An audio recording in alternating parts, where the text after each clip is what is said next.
Let's learn how to change a car's color in Photoshop. Go to the selection tool and carefully select the car. If there are areas you don't want in the selection, go to Select and Mask, and use the minus and plus option to deselect and select them. For example, here I'm deselecting the corner and the front part of the car. After refining the selection, create its mask copy by pressing Ctrl-J. Then add new layer.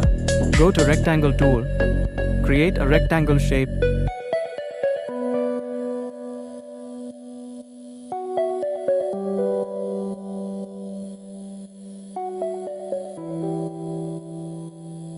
And then convert it into a smart object. Next, go to Place Image and insert the color or texture you want to apply.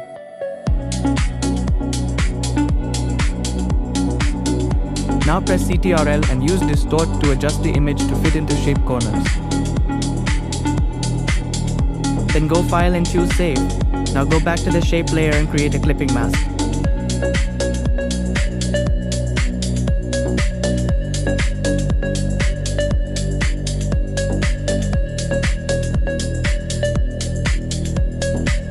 And that's it. The car color has been changed successfully.